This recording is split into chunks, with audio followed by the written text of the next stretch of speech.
नमो नमो प्रणाम। प्रणाम गुरुजी। नमो प्रणाम गुरुजी।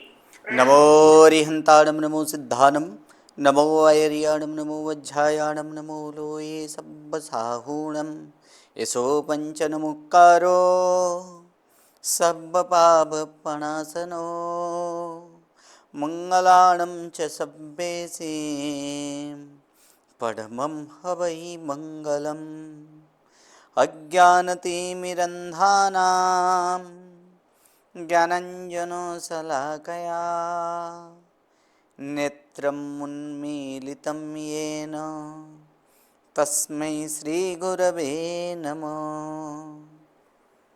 परम पूज्य पूज्यपाद कलिकाल सर्वज्ञ हेमचंद्र सुरेश्वर जी महाराजा के द्वारा विरचित शुद्ध हेम शब्दानुशासन नामक व्याकरण ग्रंथ और इसी व्याकरण ग्रंथ से उद्धरित पंडित वर्य शिवलाल जी द्वारा रचित हेम संस्कृत प्रवेशिका प्रथमा, मध्यमा तथा उत्तमा ऐसे 3 विभागों से विभाजित हेम संस्कृत प्रवेशिका और इसी हेम संस्कृत प्रवेशिका मध्यमा और मध्यमा के अब जो हैं आगे की पाठ नंबर 24। फिर से एक बार क्रियापद। मुझे आपकी आवाज अब नहीं आ रही तक है। आवाज़ नहीं आ रही? मुझे आवाज नहीं आ रही है, आ रही है। ये आ आ रही रही है है, ना? लेकिन प्रॉपर आ रही है। हाँ जी, आ रही है। ओके ठीक है। जिसका नहीं आ रहे वो आप अपना नेटवर्क चेक कर लीजिए, यहाँ से आवाज़ आ रही है मैसेज कर देना। क्या आवाज़?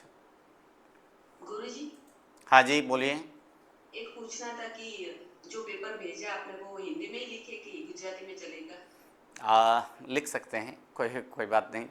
ट्राई करना कि हिंदी में ही करें, ठीक है। ना हो तो गुजराती भी चलेगा। हाँ गुरुजी, हिंदी में देर लगती है, गुजराती स्पीड से लिखा जाता ओके ठीक है, कोई बात जी। नहीं। दो सुभाषित नहीं मिल रहे। चलिए मिल जाएगा। आप ठीक से ढूंढिएगा तो मिल जाएगा, ठीक है। वो तो पन्ना तो पलटना तो पड़ेगा ही, क्योंकि ओपन बुक दिया है, इसलिए याद नहीं हो तो फिर पन्ना तो पलटना ही है, ठीक है। पन्ना पलटिएगा तो थोड़ा बहुत याद भी रह जाएगा, ठीक है। एक बार ध्यान पूर्वक, क्योंकि आप जो अगर चंचल रूप में अगर यहाँ से यहाँ तक ये घुमाते रहें, पैर पलटते, यहाँ पर पेज पलटते ही रहे, तब थोड़ा तकलीफ होगा। अगर ध्यानपूर्वक अगर देखिएगा तो ज़रूर मिलेगा, ठीक है। कहीं भी बाहर का नहीं है। चलिए आगे हम बढ़ते हैं तृतीय प्रकरण। और तृतीय प्रकरण अर्थात यहाँ पर फिर से एक बार क्रियापद में, स्टार्टिंग में हम लोग क्रियापद सीखे थे प्रारंभ में ही। उसमें कितना? सिर्फ 4 काल। कौन कौन से? वर्तमान, हस्तन, फिर विद्यार्थ और आज्ञार्थ। ये 4 काल प्रथम हम लोग सीखे। उसके बाद जो 4 काल जो हैं कि उसके बाद कितने? 3 काल सीखे थे। कौन कौन से 3 काल? तो सस्तनी, भविष्यंती और क्रियातिपति। अब जो हैं कि कितने काल अब बाकी रहा? 3 ही बाकी रहा ना, क्योंकि पहले 4 उसके बाद 3 आया। क्योंकि कुल काल कितने हैं संस्कृत में? कुल काल 10 प्रकार के हैं। तो 10 प्रकार के हैं, इसमें पहले तो 4 हो चुका था, उसके बाद 3 सीखे, अब सिर्फ 3 ही बाकी है। कौन कौन से 3? तो परोक्षा, अद्यतनी और आशीर्वाद। ये 3 अब जो है तीसरा प्रकरण, यानी और 3 काल के क्रियापद, ठीक है। प्रथम प्रकरण में हम लोग 4 काल के क्रियापद देखे थे। दूसरे प्रकरण में बीच बीच में यहाँ पर क्या देखे? उसके बाद 3 काल देखे। अब तीसरा प्रकरण, क्रियापद के तीसरा प्रकरण जो है, और वो तीसरा प्रकरण है कि परोक्षा, अद्यतनी और आशीर्वाद, इनकी यहाँ पर विभक्ति देखेंगे, ठीक है।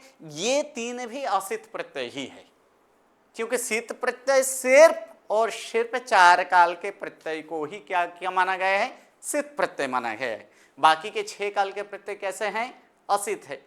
और असित प्रत्यय होने के कारण इसमें भी विशिष्ट गुण की तरह विकरण प्रत्यय लगेगा? तो नहीं लगेगा, क्योंकि विकरण प्रत्यय कहाँ है? जहां विशिष्ट गण कार्य जो हैं ये गण कार्य रहित है, इसमें भी कोई गण का कोई मान्य यहां भी नहीं रखता है, ठीक है। तो इसमें भी विभक्ति के प्रत्यय लगने वाला नहीं है। तो तो फिर धातु में गुण आदि होगा कि नहीं होगा?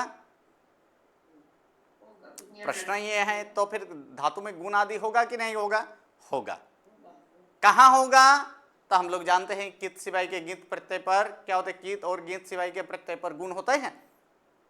तो कित या गित सिवाय के प्रत्यय हो तो वहां पर गुण होगा। तो अब यहां पर देखेंगे जहां जहां गुण होने की संभावना है, तो ज्यादातर अब 13 जगह पर गुण होने की संभावना है। कितने जगह पर? 13। और वो 13 कौन सा? तो जहां बीत प्रत्यय या इत्यादि हो तो वहां हम लोग गुण आदि करते हैं। ठीक है, तो इसमें क्या नियम है? तो सर्वप्रथम परोक्षा। तो परोक्षा भी एक भूतकाल का ही एक भाग है। प्रथमा में या तो अब तक यहां पर भूतकाल सिर्फ एक ही देखा था। कौन सा? हस्तन भूतकाल। और हस्तन भूतकाल जो है, हस्तन भूतकाल के लिए क्या परिभाषा था? हस्तन भूतकाल किसे कहा जाता है? हाँ, आज के सिवाय के जो भूतकाल हो उसे क्या कहा जाता है? हस्तन भूतकाल। तो अब जो है कि परोक्षा किसे कहा जाता है वो हम लोग देखेंगे। ठीक है, परोक्षा। और दूसरा जो है उसके बाद और एक भूतकाल है, और वो कौन सा है? अद्यतनी। अर्थात ये दोनों भूतकाल है। तो 10 कालों में 3 जो है 3 भूतकाल का है। कितना है? 3 भूतकाल है। भविष्यकाल 2 हैं। 2 प्रकार के भविष्यकाल कौन कौन से देखे थे? 2 प्रकार से यहाँ पर भविष्यकाल। भविष्यन्ति और क्रियातिपति। जी नहीं, क्रियातिपति नहीं, सस्तनी और भविष्यन्ति। क्या था? सस्तनी और भविष्यन्ति। सस्तनी कहाँ लगता था? आज के सिवाय के, यहाँ पर आज के सिवाय के भविष्यकाल हो तो वहां पर क्या लगता था? सस्तनी लगता है, यहाँ पर लगाया जाता था ना।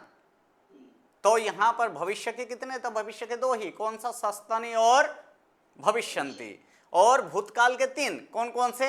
हस्तन भूतकाल, परोक्षा और अद्यतनी। ठीक है, बाकी के जो है उसमें एक विध्यर्थ आ गया, एक विधि लिंग जिसे विध्यर्थ कहा जाता है, एक आज्ञार्थ आया, और तीसरा यहाँ पर एक आशीर्वाद, जहाँ आशीर्वाद के अर्थ में हो वो आशीर्वाद। ये 3 अलग है।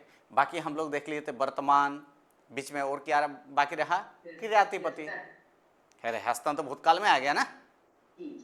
तो फिर वहां पर क्या था? एक वर्तमान और एक यहाँ पर क्या था? उसके बाद क्रियातिपति। ये 2 अलग। ठीक है, तो चलिए यहाँ पर हम लोग देखते हैं कि परोक्षा भूतकाल। तो ऐसा भूतकाल, इसमें दूसरा नामक जो भूतकाल है वो अद्यतनी भूतकाल। अद्यतनी भूतकाल, परोक्षा भूतकाल, अद्यतनी भूतकाल भी एक प्रकार के भूतकाल ही है।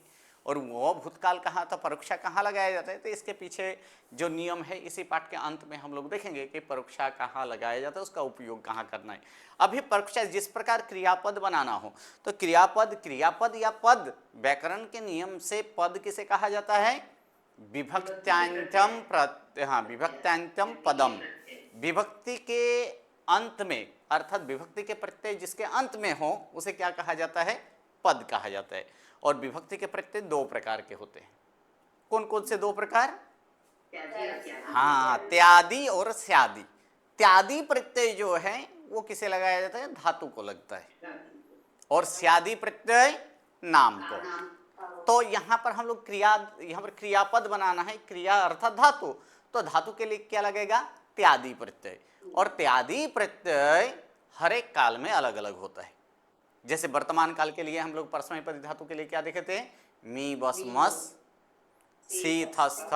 तो वहां पर क्या था? मी मिब बस मस सी सिब थस्थ ती तिब तस अंति इत्यादि इत्यादि। वो क्या था? परस्मैपदी में। उसी प्रकार हस्तन भूतकाल के लिए भी अलग देखा गया था ना। हस्तन भूतकाल के लिए वहां पर क्या था? अम अम्ब वम।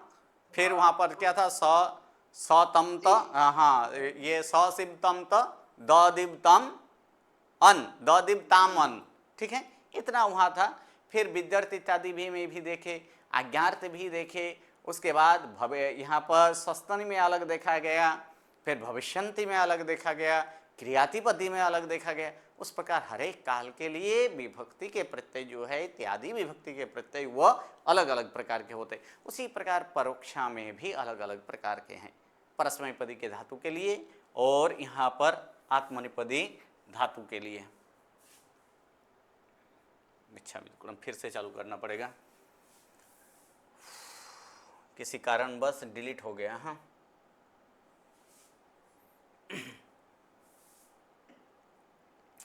चलिए यहाँ पर हम लोग देखेंगे कि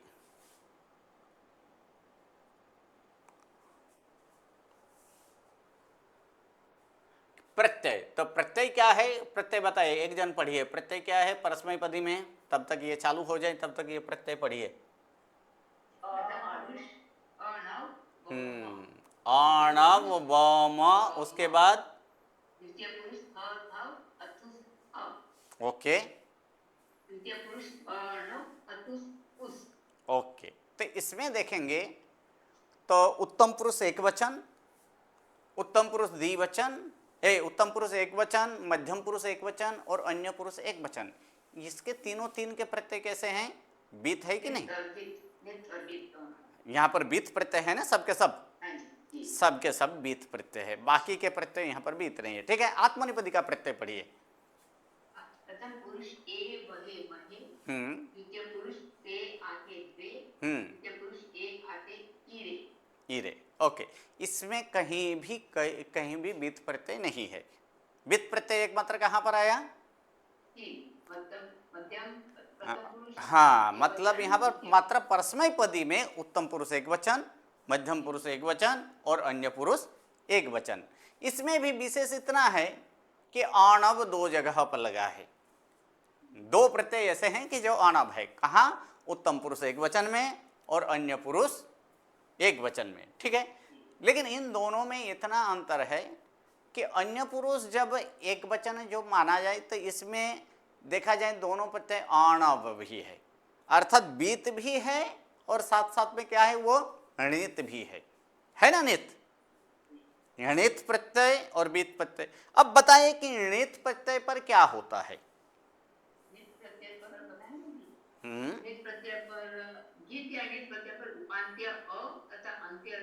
गीत नहीं बोलना है, हाँ गीत नहीं, ईत, इया था वहां पर, हाँ इया, हाँ ईत और णित प्रत्यय पर क्या होता है? हाँ, उपांत्य अ की तथा आंत्य ह्रस्व या दीर्घ नामी स्वर की क्या होती है? वृद्धि होती है। ठीक है, तो इनमें दोनों में णित वीत दोनों है, आणव में णित वीत दोनों है ना, अर्थात णित भी है और बीत भी है। तो यहाँ पर तो प्रथम नंबर तो अन्य पुरुष एक वचन में इसको णित ही मानना, इस प्रकार से नियम है।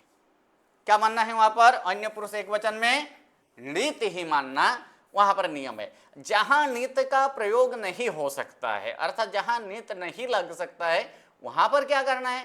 तो वहां पर किस स्वरूप में मानना है? वहां पर बीत स्वरूप में मानना है। ये किसके लिए है?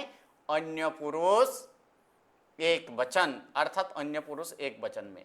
परंतु उत्तम पुरुष एक वचन जो है कि उत्तम पुरुष एक वचन में दोनों होता है, दोनों होता है, अर्थात क्या होगा? णित भी है और बीत भी है।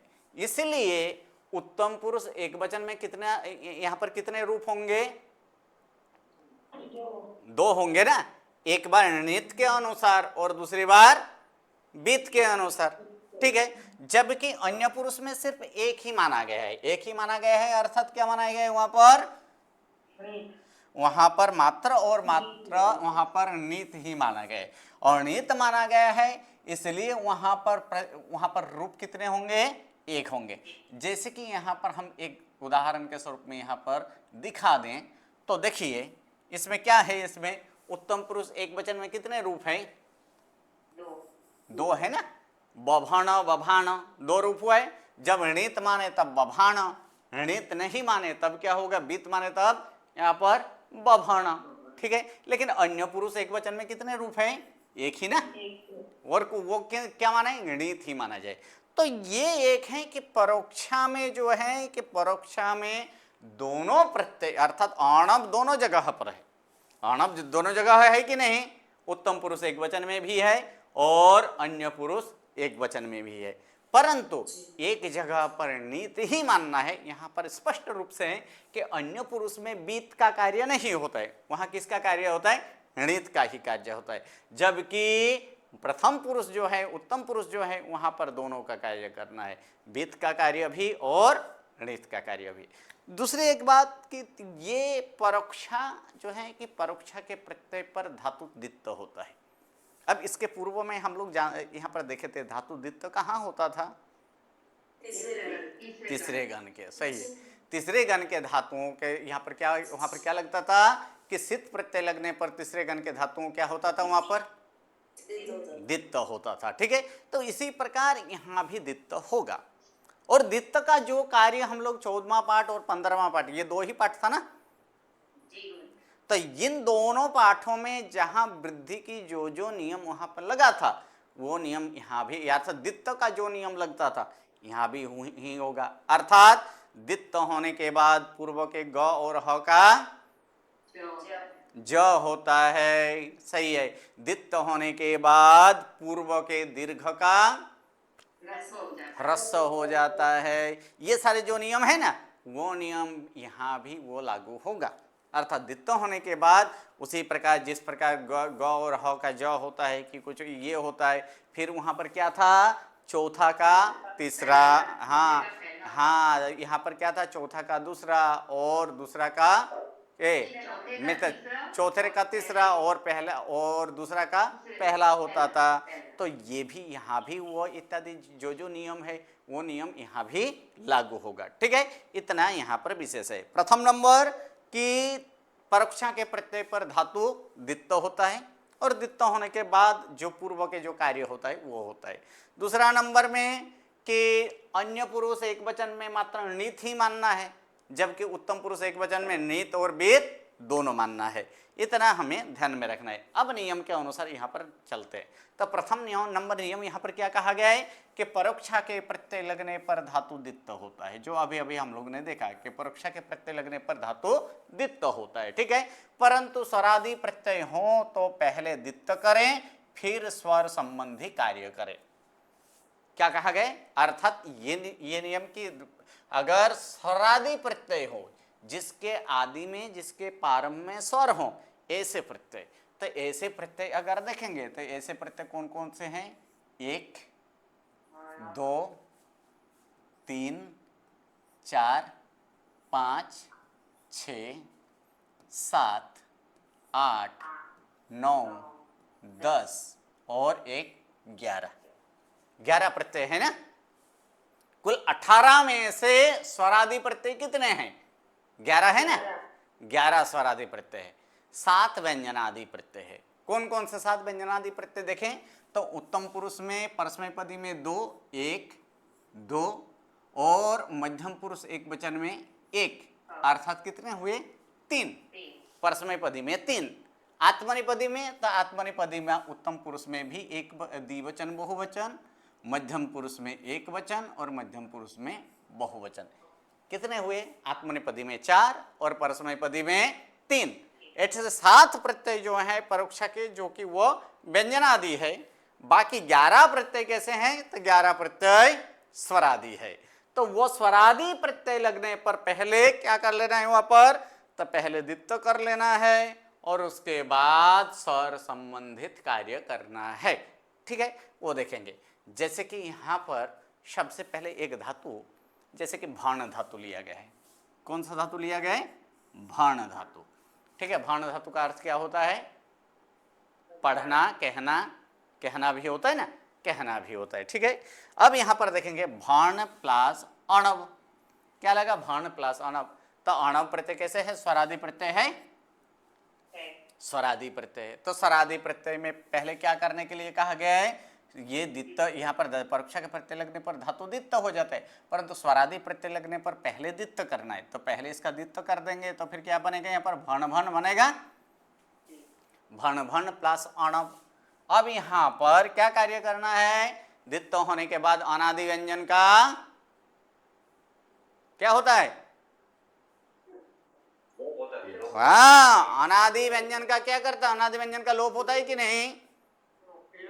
हाँ, तो अनादि व्यंजन का लोप कर देंगे तो फिर क्या रहेगा? यहाँ पर क्या हुआ था? यहाँ पर भाण धातु है तो भाण प्लस क्या लगाएंगे? अणव। तो यहाँ पर क्या हो जाएगा? भाण भाण और प्लस क्या हो जाएगा? यहाँ पर अणव। ठीक है, अब यहाँ पर अनादि व्यंजन का लोप करते हैं, दित्त होने के बाद ये अनादि व्यंजन का लोप करेंगे तो फिर क्या रहेगा यहाँ पर, भवन रहेगा कि नहीं, भवन प्लस क्या होगा यहाँ पर, अणव होगा, तब भवन प्लस अणव। ठीक है, उसके बाद क्या हो जाएगा, भवन प्लस अणव होने के बाद ये कौन सा अक्षर है, चौथा है कि नहीं, ये चौथा का क्या होगा, उस पर तीसरा होगा कि नहीं, तो तीसरा होगा, तो तीसरा होगा, तो तीसरा यहां पर कर देंगे तो फिर क्या हो जाएगा, भवन प्लस क्या लगेगा यहाँ पर, अणव लगेगा, तब भवन प्लस अणव। ठीक है, तो भवन प्लस अणव होने के बाद अब ये अणव प्रत्यय कैसे है, एक बार नीत है कि नहीं, नीत है ना, तो नीत है, तो नीत प्रत्यय होने पर क्या होता है, धातु के उपांत्य अ का, हाँ उपांत्य अ का, यहाँ पर अ का वृद्धि, और यहाँ पर अ का जब यहाँ पर वृद्धि करे तब क्या हो जाएगा, ब प्लस ये भान का क्या होगा, यहाँ पर भान होगा, भान प्लस अ, अर्थात रूप क्या बन जाएगा उसके बाद, ब भाण, तब यहाँ पर क्या हो जाएगा उसका रूप इस समय ब भाण। ठीक है, तो ये बभाण एक बार रूप हुआ, और जब यहाँ पर नीत नहीं माने, जब बीत माने, तब बीत मानेंगे तो यहाँ पर क्या हो जाएगा, बभाण होगा कि नहीं, इस प्रकार बभाण। कितना रूप हुए उत्तम पुरुष एक वचन में, दो, लेकिन अन्य पुरुष एक वचन के आधार पर ये क्या सिर्फ नीत ही मानना है, अन्य पुरुष एक वचन में क्या होगा उस समय, सिर्फ बभाण। ठीक है, यहां तक हम लोग देख लिए। अब यहां पर कहा गया है कि यहाँ पाठ नंबर 14 के 2, 7, 13, 16 और पाठ नंबर 15 के दूसरा और पाठ 5 के दूसरा नियम को भी देख लेना है, अर्थात कौन सा, जो हम द्वित्व करने के बाद जो होता है, क्या होता है द्वित्व करने के बाद, अनादि व्यंजन का लोप वाला, फिर क्या होता है वहां पर साथ में पूर्व के ग और ह का ज हो, हाँ, तो ये सारे जो हैं कि ये सारे उसी नियम के हैं, अर्थात द्वित्व के कार्य जो होता है उसके लिए नियम को भी याद रखना है, जो कि वो तो 2 दिन पहले ही कहा गया था ना, शनिवार को। ठीक है, चलिए, अब इस प्रकार यहाँ पर क्या हो चुका है कि इस प्रकार ये बभाण इत्यादि यहाँ पर रूप होता है। बाकी का रूप एक एक करके हम लोग देखेंगे, पहले नियम क्या देख रहे हैं, उसके बाद एक एक करके पूरा का पूरा हम लोग सिद्ध करेंगे। पहले नियम देख लेते हैं। दूसरा यहाँ पर कहा गया है कि इंध धातु से, क्या है यहाँ पर धातु, इंध। चलिए, अब यहाँ पर कहा गया कि इंध धातु से तथा जिसके अंत में संयोग न हो ऐसे धातु के बाद बीत सिवाय के परोक्ष के प्रत्यय कीत जैसा है। ठीक है, ये याद रख लेना है। क्या है नियम में, तो कहा गया कि इंध धातु से, ये संयोग वाला है, इंध धातु कैसे संयोग वाला है कि नहीं है, एक इंध धातु संयोग वाला है, अथवा तो कहेंगे जिसके अंत में संयोग न हो, जिसके अंत में संयोग न हो, अर्थात संयोग में एक अपवाद यहां पर दिया गया है इंध। ठीक है, तो जिसके अंत में संयोग न हो, तो भर्ण में संयोग है, पहले ये सोचिए, नहीं है ना, भन में संयोग नहीं है, तो ऐसे जिसके अंत में संयोग न हो ऐसे धातुओं के बाद अगर वीत प्रत्यय है, ये प्रत्यय कैसे था, वीत प्रत्यय है ना, आणम प्रत्यय वीत है कि नहीं, आणम प्रत्यय वीत प्रत्यय, तो अगर वीत प्रत्यय हो तो वो उसमें कुछ नहीं करना है, वो तो गुण होगा। ठीक है, तो यहां क्या कहेंगे, वीत सिवाय के परोक्षा के प्रत्यय, अर्थात बीत सिवाय के परोक्षा के कितने प्रत्यय हैं, जल्दी बोलिए फटाफट। 9 और 6 15। सही जवाब, हाँ, कितने, 9 और 6 15, आत्मनेपदी के 9, परस्मैपदी के 6, ऐसे कुल मिलाकर कितने हैं, 15 प्रत्यय ये बीत सिवाय के प्रत्यय है। तो वहां पर कहा गया है कि ये परोक्षा के प्रत्यय कित तो नहीं है, लेकिन कित का फल उसमें लागू होता है, अर्थात कित की तरह होता है, कित जैसा है।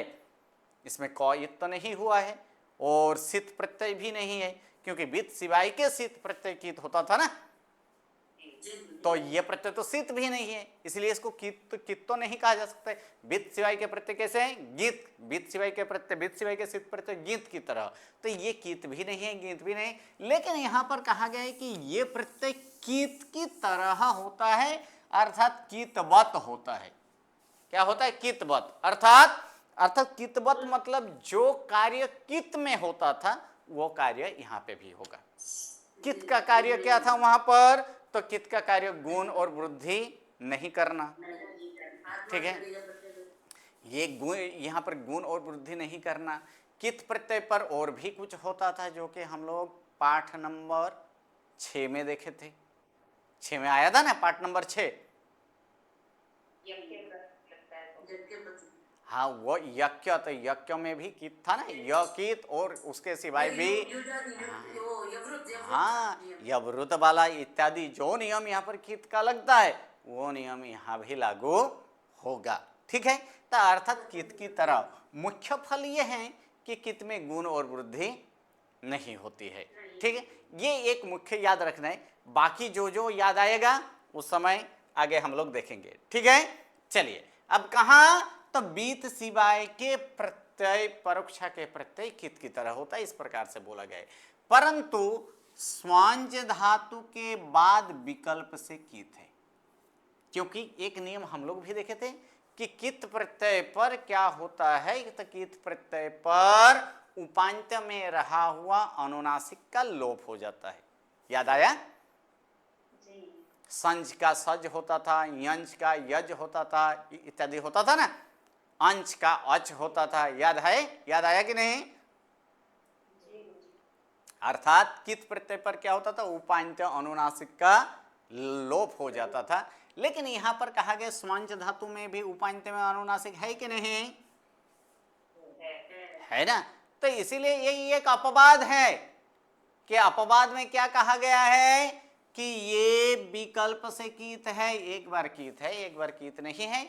अर्थात जब कीत है तब उपांत्य अनुनासिक का क्या होगा? लोप। अगर न हो तब वहां पर लोप नहीं होगा।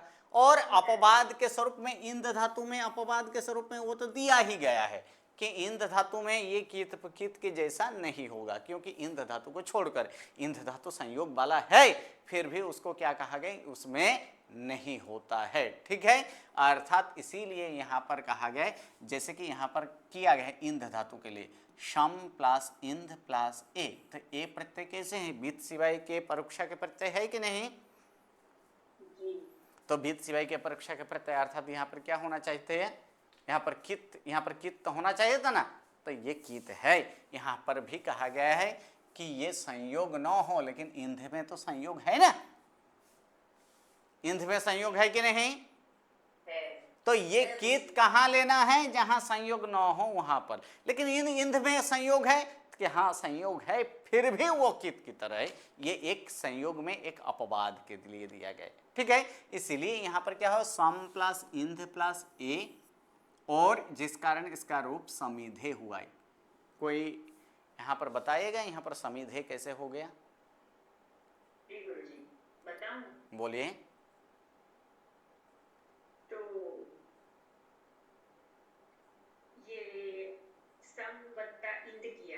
फिर हमने उसको कित जैसा मानना है ना, तो न को इका दिया हमने तीसरे पाठ का 8वें नियम से जी, तो संवत्ता इत हुआ।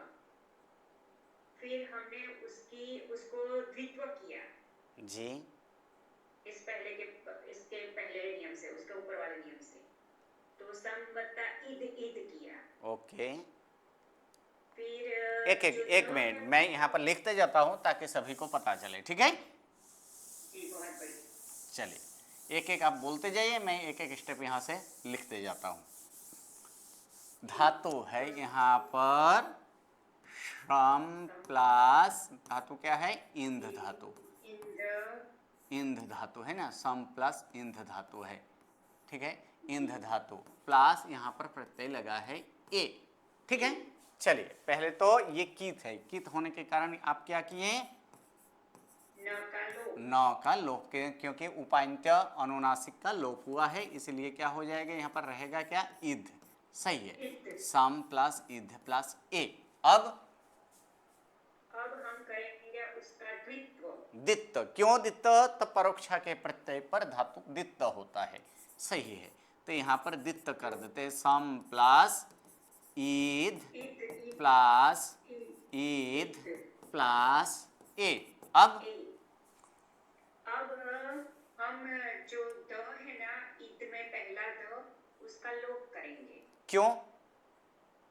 क्योंकि इसमें नियम आया ना, अभी हमने वर्ण में जैसे किया ना वैसे ही वर्ण में किया ना। नियम बताइए ना। नियम बताओ। हाँ। ओके, 14 बाकी है ना, 14। अभी मैंने हाँ, इसीलिए अब ऐसे किया नहीं, हम नियम के अनुसार चलेंगे, तभी आप लोग को ये नियम याद रहेगा। जब तक बोले हाँ, क्या करेंगे कि दित्त। हाँ हाँ जी, हाँ जी, हाँ हाँ जी, हाँ हाँ जी, बोलिए बोलिए बोलिए, क्या होगा? स्पीक प्रत्यय पर छठा तीसरे गण के धातु, सॉरी यहाँ पे परोक्षा में धातु को मैं कुछ और पढ़ रही हूँ, मैं और कुछ पढ़ रही हूँ, सॉरी सॉरी गुरुजी, मैं गलत मेरा मेमोरी ओके ओके, कोई बात नहीं है, आप रिफ्रेश हो जाइए, ठीक है, रीसेट कर लीजिए। नहीं मैं कर पाऊंगी ना, एक मिनट। हाँ, मेरा हाँ ही जी, हमेशा का नियम, मार्किंग 16वां नियम, 14वें पाठ का 16वां नियम, 14वें पाठ का 16वां नियम जी। हाँ, द्वित्व होने के बाद, थैंक यू, द्वित्व होने के बाद जो पूर्व धातु है उसके अनादि व्यंजन का लोप होता है जी।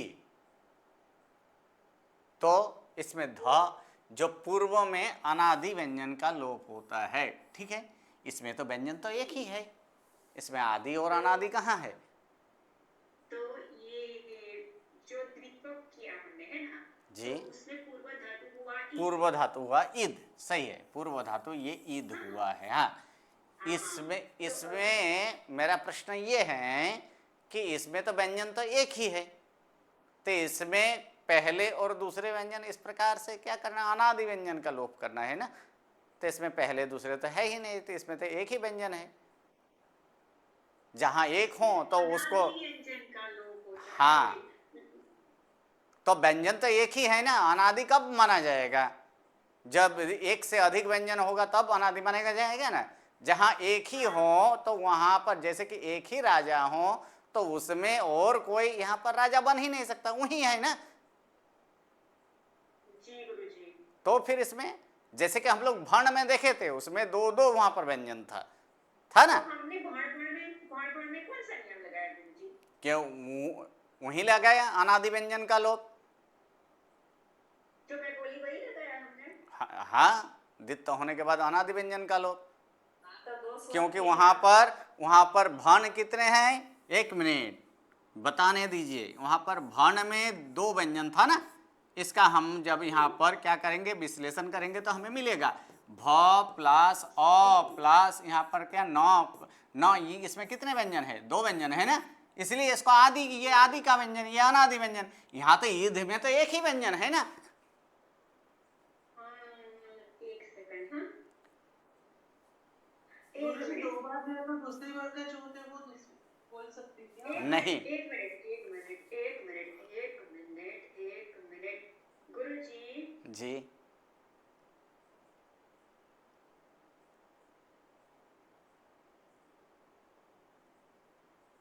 ये 16 नंबर वाला ही नियम लगता है, और कोई नंबर नियम नहीं लग सकता। लेकिन कैसे? एक मिनट, नहीं, लेकिन कैसे? अनादि व्यंजन तो ऐसे थोड़ी लिखा है कि आदि में व्यंजन ही होना चाहिए है ना, वो तो स्वर भी हो सकता है ना गुरुजी। तो फिर वहां लोप किस नियम से होगा?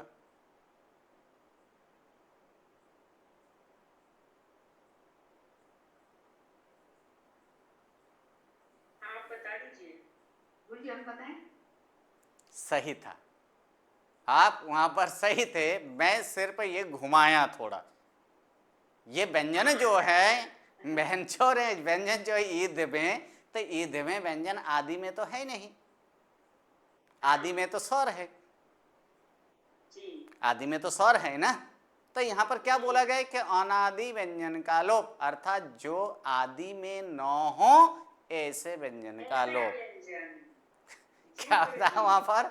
आदि में न हो ऐसे व्यंजन का लोप करना है। इसका मतलब 1 2 3 4 व्यंजन नहीं लेना है। क्या लेना है? आदि में स्वर हो या व्यंजन हो। अगर आदि में स्वर हो या व्यंजन हो उसका तो लोप होगा ही नहीं।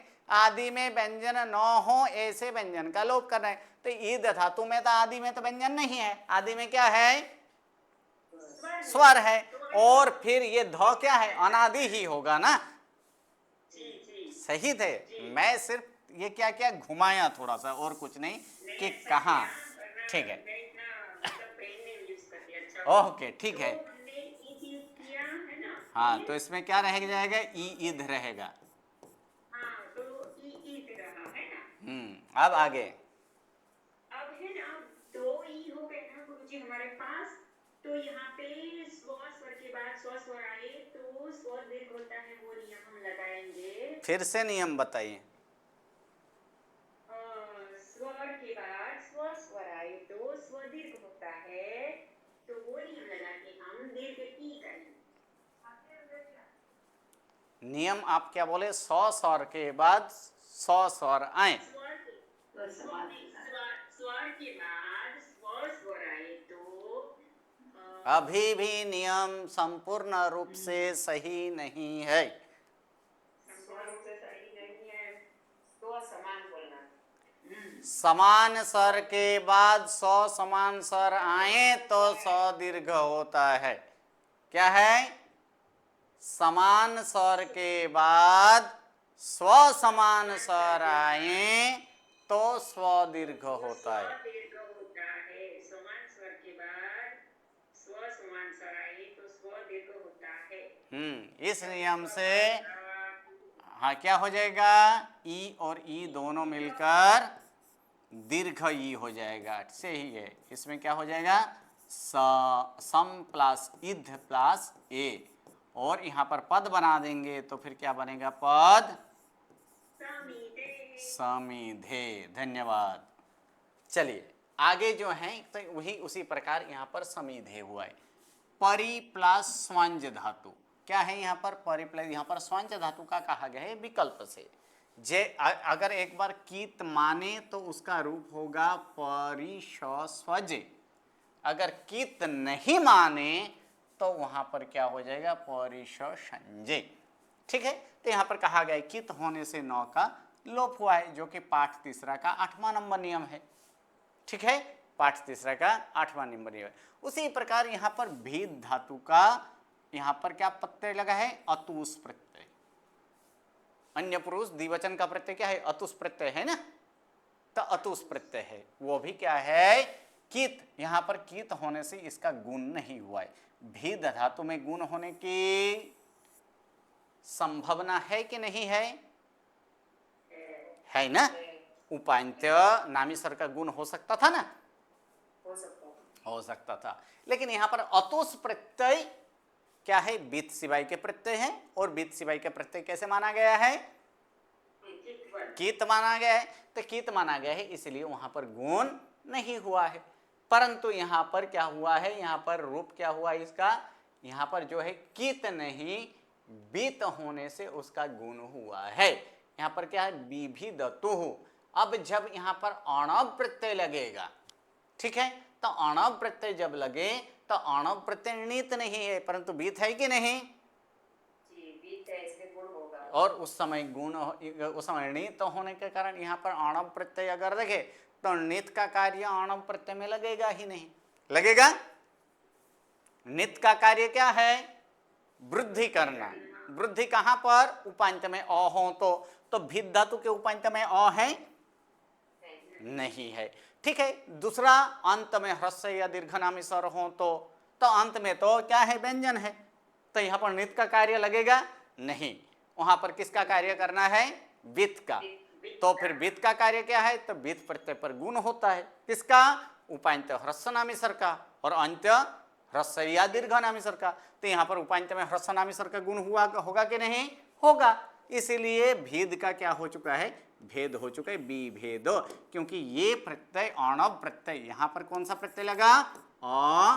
अणव प्रत्यय लगा है। और अणव प्रत्यय कैसे हैं? बीत प्रत्यय है और बीत सिवाय के प्रत्यय यहाँ पर का कीत की तरह माना गए, लेकिन बीत होने के कारण उसमें गुण ये हुआ है। ठीक है, तीसरा नंबर नियम में यहाँ पर कहेगा प्रथम पुरुष एक वचन का प्रत्यय अणव प्रत्यय तो वो विकल्प से नीत नहीं होते। प्रथम पुरुष में विकल्प से नीत होता है और नीत होने पर वहां पर वृद्धि भी होगी, परंतु अन्य पुरुष, इसका अर्थ ये निकला कि प्रथम पुरुष विकल्प से नीत है, परंतु अन्य पुरुष में अणव प्रत्यय है, उसका क्या है, उसका नित्य नीत है।